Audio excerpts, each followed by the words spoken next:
Imagine you go to a restaurant and you order yourself a burger. But instead of a burger, they serve you a salad. And when you ask the server why you got a salad, they tell you it's because of a new government rule. Salads have to account for the certain percentage of meals eaten in Canada.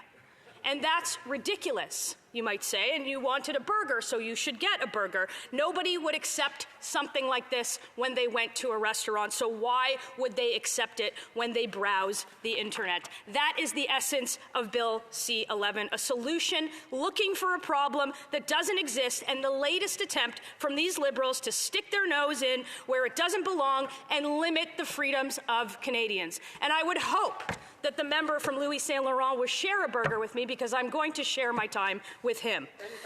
So right now, Canadians get to pick things that they get to see online through their very own viewing habits, their searches, their choices, Madam Speaker. But if Bill C11 passes, the videos they watch on YouTube, the movies they stream on Netflix, and the podcasts they listen to on Spotify would all be subject to government regulations requiring the promotion of certain content. They would deem the content that you can and can watch. Of course, they cannot explain what that content is. They haven't answered that question. But by putting the rules for what this bill is calling Canadian content in the hands of government and unelected, unaccountable bureaucrats, the Liberals would be free to amplify the voices they like and silence the ones they don't. You know why? Because they appoint the body that does that, because they appoint the head of the CRTC, without telling us what kind of content, of course. Let's face it, C11 is just another attempt to drastically expand the size and scope of government, to control what Canadians think, to limit their fundamental rights and freedoms of what they get to see online. No government should ever be given the additional powers to censor and regulate what Canadians say and see, but especially on the entire, infinite, unending internet. The bill states that any content that generates revenue, yes, even cat videos, will be subject to regulation that will be under the control of the CRTC. And yet it lays out the very path for hiring the internet czar that would do that, that would give the purview of that to somebody else, to an unelected bureaucrat appointed, of course, by a government that wants the control. Now, this is a debate about amendments, and specifically with regard to the issue of censoring user-generated content. That's what regular people put online.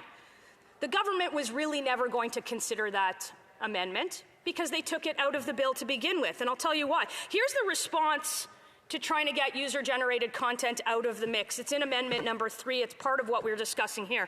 The government respectfully disagrees with Amendment number 3 because it would affect the Governor and Council ability to publicly consult on and issue a policy direction to the CRTC to appropriately scope the regulation of social media services with respect to their distribution of commercial programs, as well as prevent the broadcasting system from adapting to technological changes over time.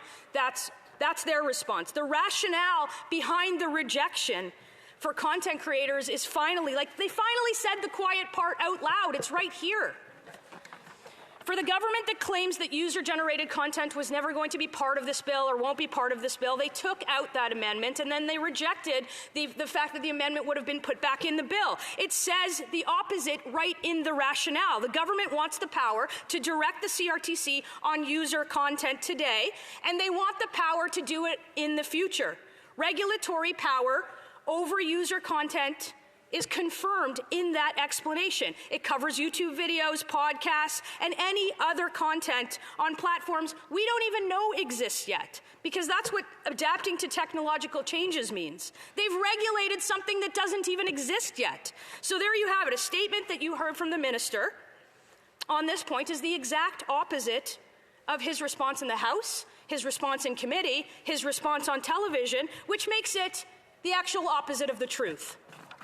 He will also ensure that we are the only country, the only democratic country in the world where this is actually a thing, where we're the only country to engage in this form of regulation on things that you or I would put on the internet. It leaves absolutely no doubt in the minds of anybody who has read this legislation People like Margaret Atwood, people like Senator David Adams Richards, the purveyors of cat videos from coast to coast, absolutely no doubt that this is their plan.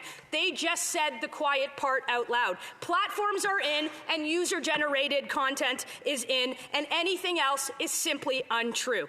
We have so many philosophical issues with this bill, but I could stand here all day and talk about them. But what I want to touch on is some very practical ones, like the mandate of the CRTC. 2.5 quintillion bytes of data is added to the internet every day, every single day. Do you really believe that the Liberal government or that any bureaucracy, especially a bureaucracy with this government, can handle the responsibility of regulating that? They can't get you a passport in a reasonable amount of time. They can't do what they're saying they can do. What about the idea that the government needs to save an industry, which of course is ludicrous? The minister says that investment in Canadian production that would further our culture is somehow in need of his rescue. Again, that's the opposite of an actual fact, where my colleagues here will tell me that I'm engaging in disinformation. But it's just not true. Huge investments are being made. And if you looked a little farther than where they were traditional broadcasters or where they've traditionally been made, or if you've looked a little further or talked to anybody else other than the unions who would lose control over that funding, you would know that that statement is not true. The Motion Picture Association of Canada told a committee in the Senate that they spent over $5 billion a year in investment in 1 year, in 2021. That's more than the $1 billion that the minister is talking about, saying that C11 would bring in.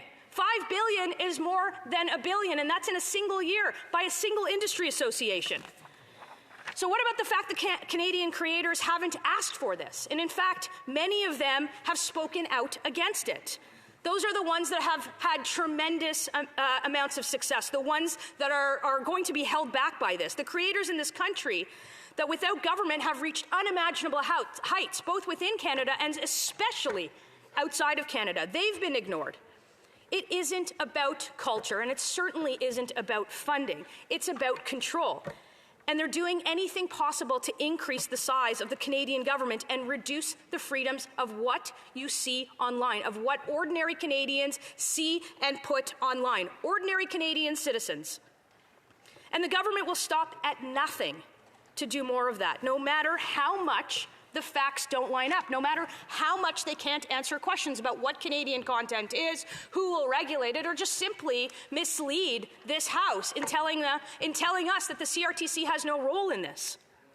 The Liberals jammed this bill through the House of Commons once already, but the Senate found so many issues with it that they conducted the longest committee study ever and on a piece of legislation proposed 26 amendments. That's, of course, after the Liberals took out the amendment that would leave out user-generated content while telling the Canadian public that that wasn't true.